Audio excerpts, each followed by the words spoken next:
Hey guys, how's it going? Michael Troy here. Today we are going to look at FX by John Byrne, and this is actually created by Wayne Osbourne, uh, this is from IDW, and John Byrne used to have this policy, I think, that you could hire him to do a book, and so as long as you're paying for it. So Wayne paid for it, got this first issue done, and sold the miniseries to IDW, I believe. That's how it went. This is a great book. This new character, FX, this isn't a Byrne cover. It's still a nice cover, but it's not John Byrne. This is the trade paperback. I believe it was a 6-issue miniseries, so I think I said 4, but it's actually 6. And anyway, there's an introduction by Wayne telling how everything happened. This is John Workman, story and script by Wayne Osbourne, John Byrne, pencils and inks. John Workman, one of my favorite letterers. I've always loved his lettering. And then Greg Cordier is the colorist. I'm not sure who that is. Very flat, traditional colors throughout. It looks very much like a traditional book. You can see this kid playing with his friend, and he winds up getting superhero powers and becoming a superhero. Great Gorilla by Byrne there.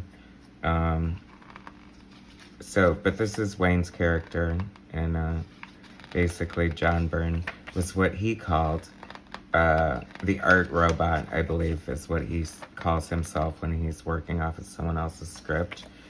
And we're happy to have that, because look how fantastic this art is. Great costume design, very classic looking superhero. There's a lot of great looking elements that are very traditional. This is like a really fun read for like a traditionalist or somebody who likes traditional comic books. Just great looking villain there. So many things, and this has a lot, like you're definitely getting your money's worth here, because there's action and so many different characters and different fun story elements. Like you see him and Jim using his powers and stuff. So there's got that sort of like newbie superhero Spider-Man kind of thing going on. Great Universal movie monsters shot there. But the pacing is really good. This is like one of the more hidden gems, I would say, of John Byrne.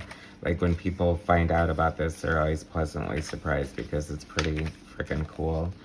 I think there was another series after this that John Byrne was not involved in. And I don't know if there will or was any more after that. But this is how it kicked off with all this great Byrne art. Zombie cheerleader. That's freaking fantastic. So just a lot of fun, great. Look at that. John Byrne always has these like mad scientist sci-fi from the 50s and 60s movies kind of vibe thing going on without being corny or hokey. You know, just sort of the flavor, I guess you could say.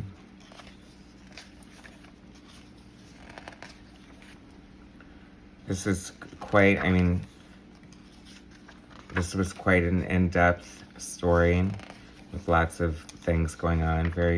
Introduced a lot of great characters with some really classic, like, superhero storytelling elements. I like her, she's pretty. Another great double page spread from Byrne. This looks very like King Kong versus Godzilla. So much fun. I think sometimes you can tell with when Byrne enjoys his products more, because I don't know, the fun just is sort of bursting off the page here. It's like very much what I would have wanted in a comic book when I was, you know, like 10 or 12 years old, but still can enjoy it. See, here comes some more great designs, great characters, great villains. This looks very Batgirl by Frank Miller, Poison Ivy, Punisher perhaps, I don't know. It feels like everyone's like an avatar for something else, and in any given comic book, because I feel like Superman and Batman and Wonder Woman and Spider-Man and all the OGs of, you know, the comic book lore sort of broke the mold for everything else. I mean, every once in a while an iconic character does come along that's great, but not one that has like the longevity of lasting like 50, 60, 80 years. Great character there. Love his Magneto looking helmet.